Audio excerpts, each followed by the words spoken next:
Bonjour à tous et bienvenue pour le webinaire Pourquoi investir en bourse. Je suis avec Claire Castanet, directrice des relations avec les épargnants pour l'autorité des marchés financiers. Bonjour Claire. Bonjour. L'AMF prône l'investissement à long terme. De quoi s'agit-il et pourquoi parler du long terme alors que nous, jeunes générations, nous avons le sentiment que le monde vit au jour le jour? Oui, je comprends tout à fait que vous puissiez avoir ce sentiment-là, que le monde vous paraisse à la fois changeant, axé sur le court terme, et que vous vous demandiez, compte tenu des incertitudes sur le long terme, comment on peut encore aujourd'hui prôner l'investissement long terme. Dans ce monde qui bouge, Jenny, moi je distingue quand même quelques tendances de fond, et notamment si on prend tout particulièrement notre pays. La France est bien connue pour avoir des dispositifs sociaux collectifs qui sont basés sur une solidarité tant pour la retraite que pour les systèmes sociaux. Alors pour la retraite, on est sur une solidarité intergénérationnelle. Pour les systèmes sociaux de santé, on est plus sur de la mutualisation. Et ce que l'on voit aujourd'hui, c'est que ces systèmes ne sont plus totalement pérennes. Cela signifie quoi? Ça signifie que la tendance de fond, c'est que petit à petit, l'individu va être de plus en plus responsabilisé. Et là, on parle de son avenir financier à très long terme. Et c'est la raison pour laquelle on vous parle d'épargne long terme, parce qu'il faut préparer cet avenir financier et il faut, compte tenu de cette inversion de tendance, y être prêt. Que faire alors pour se préparer? Alors, s'y préparer, c'est déjà agrandir son horizon, regarder un peu plus loin que ce qu'on a l'habitude de faire, et donc se poser la question de l'épargne long terme. Le produit financier qui est le plus adapté pour l'épargne long terme, ce sont les actions. Ce sont les actions, donc je vous parle bien d'investissement sur les marchés financiers, et d'investissement en bourse. Ça peut paraître quelquefois contre-intuitif parce que j'imagine que si vous regardez la presse économique, vous voyez des cours qui fluctuent très rapidement et peut-être que ce n'est pas très rassurant en soi. Et c'est pour cela que je vous dis, prenez un petit peu de distance, regardez sur le long terme. Si on regarde sur le long terme, on voit bien que ces marchés financiers qui au jour le jour peuvent paraître très changeants parce qu'ils sont le reflet de ce que les investisseurs imaginent, de leurs pronostics par rapport aux évolutions économiques.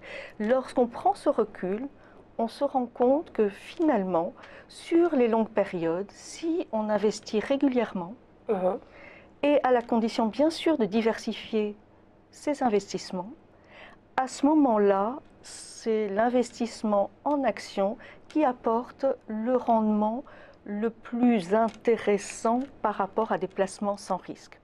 Alors, l'AMF a réalisé une étude sur ce sujet. Si l'on prend des investissements qui ont été faits en 1988 avec une sortie en 2013, sur cette période-là, le rendement brut annuel, hors inflation, était de 6,6% par an. Donc c'est une illustration, bien sûr il faut le prendre comme une illustration, mais cette illustration nous montre bien qu'investir à long terme, lorsque on regarde cet horizon de la retraite, du risque santé, etc., on peut y arriver et donc avoir une certaine confiance. Par contre, ce n'est pas un placement garanti. Bien sûr. Et c'est bien ce qu'il faut avoir en tête, c'est que sur un titre donné, vous pouvez perdre tout ou partie de votre placement. C'est la raison pour laquelle nous prenons deux règles d'or incontournables, l'investissement régulier, comme cela vous lissez l'aléa des dates d'entrée, et l'investissement diversifié. Alors quand on dit diversifié, c'est très diversifié, tant sur les sociétés, sur lesquels vous investirez, qu'en termes de secteur géographique, de secteur professionnel.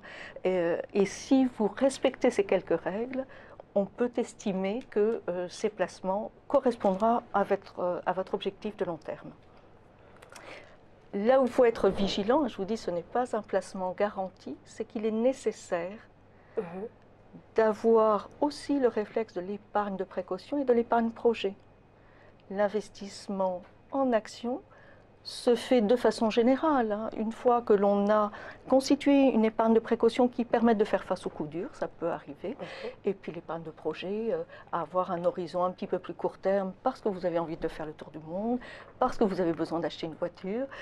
En général, ce sont des choses assez courantes, en tout cas à votre âge, que de pouvoir porter ce type de projet. Mais n'oubliez pas le long terme. Vous me parlez d'investir en bourse. De quoi s'agit-il exactement? Investir en bourse, vous pouvez le faire en achetant par exemple des actions et des obligations. Ce sont des titres financiers de nature différente. Les actions, vous devenez propriétaire d'une partie de l'entreprise. Donc vous voyez tout ce qu'il peut y avoir derrière en termes de suivi, d'intérêt et de choix par rapport à cette entreprise. Donc vous devenez propriétaire d'une partie de l'entreprise et cela vous crée des droits. Le droit de voter en assemblée générale, le droit de toucher des dividendes également. Quand on est sur des obligations, on est sur des produits financiers différents puisque là on prête à l'entreprise. On prête et il y a un rendement qui est prévu, donc des intérêts qui sont versés, soit régulièrement et on parle de coupons, soit in fine.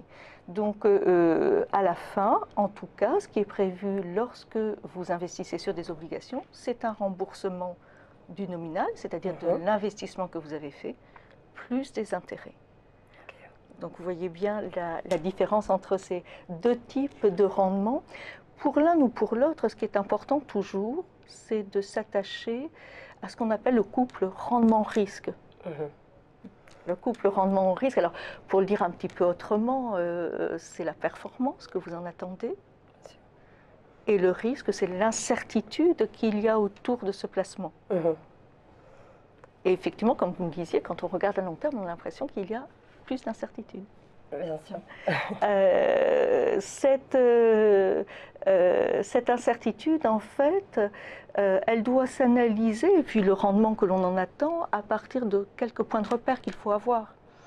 Typiquement, des points de repère assez simples sont les taux de l'épargne réglementée, par exemple.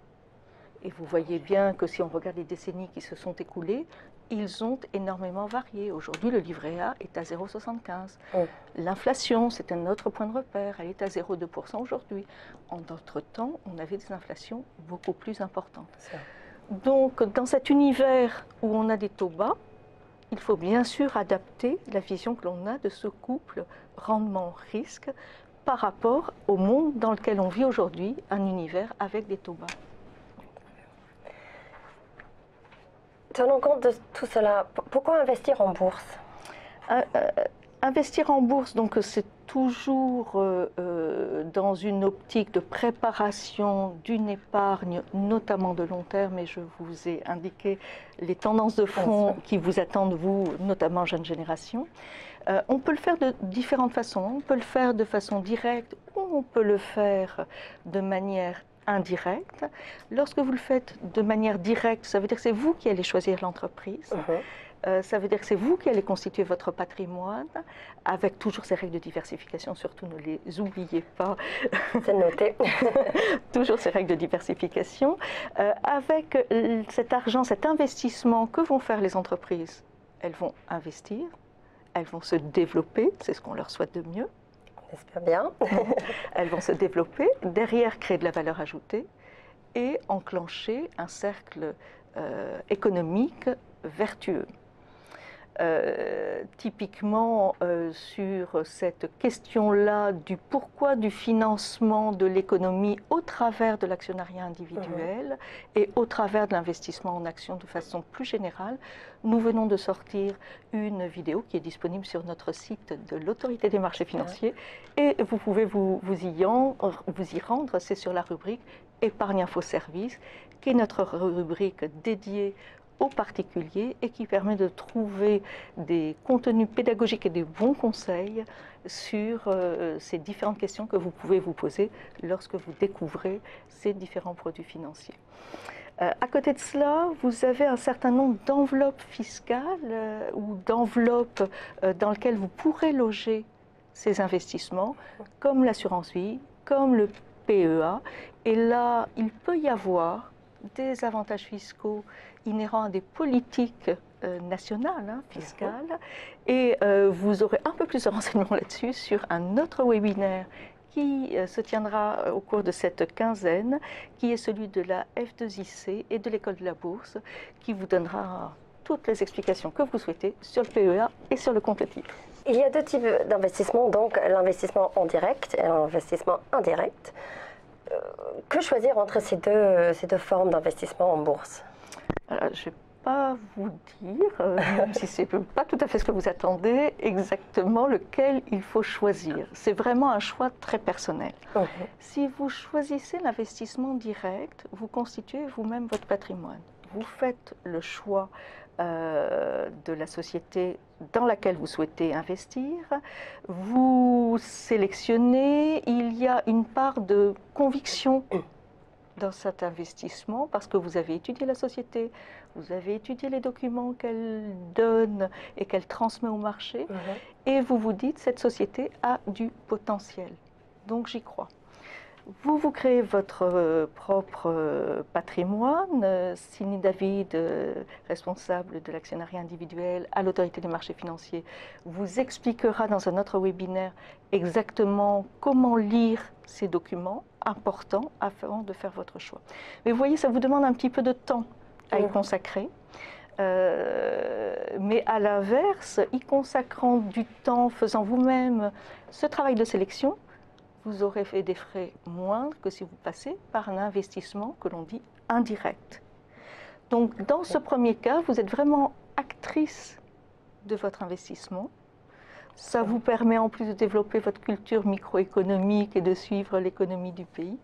Et vous assumez vos choix effectivement, et toujours dans la diversification, mais ça je crois que vous l'avez bien compris. J'ai bien compris, nous avons bien noté, j'espère, tout le monde en tout cas. Sur l'investissement indirect, vous allez avoir une attitude différente. C'est vous dire je n'ai pas le temps, je ne connais pas, donc je vais passer par des professionnels, dont c'est le métier.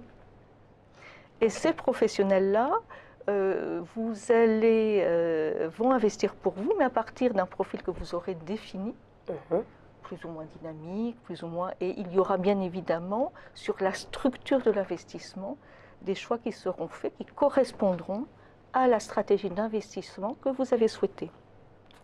Alors l'avantage, vous gagnez du temps, vous n'avez pas besoin, moins besoin d'investir en connaissances, même s'il faut le faire un petit peu. Et puis derrière, la conséquence, c'est que comme vous avez des professionnels qui vous accompagnent, bien sûr, ça vous coûte un petit peu plus cher. J'entends toutes ces bonnes choses à vous écouter. Investir en bourse, dans les actions ou les obligations, cela me semble être un placement à considérer. Et comment expliquer que les particuliers se détournent de la bourse aujourd'hui? Oui, alors vous avez raison, on voit des chiffres qui baissent en termes d'actionnariat individuel, puisque nous sommes aujourd'hui à 6,6% d'actionnaires individuels en France. En mars, le dernier chiffre date de mars 2015, ils étaient de 13% en 2009. C'est tout de même 3,3 millions d'actionnaires individuels en France. C'est une population quand même qui est conséquente. Cette baisse de l'investissement direct, donc le fait de détenir des actions directement, est un petit peu compensée par le fait que l'on a des épargnants, des investisseurs, qui se tournent un peu plus vers des produits comme l'assurance vie, par exemple, en unité de compte.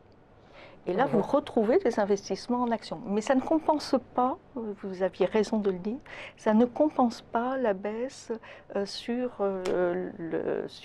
les actions. Donc globalement, on a une baisse de détention des valeurs mobilières. Alors pourquoi? Très certainement parce que le marché, quand on le regarde à très court terme, peut être volatile, qu'il peut y avoir des retournements de marché, il y a eu certaines bulles, il y a peut-être aussi quelques Français qui sont entrés sur la bourse au moment des privatisations et ils n'en avaient pas vraiment ni l'appétence ni un intérêt, c'était plus une opportunité. Donc ceux-là, assez naturellement, au bout de quelques temps, ne sont pas restés sur ce type d'investissement. Globalement, je pense que c'est quand même beaucoup lié au fait d'une méconnaissance du grand public par rapport à ces investissements-là.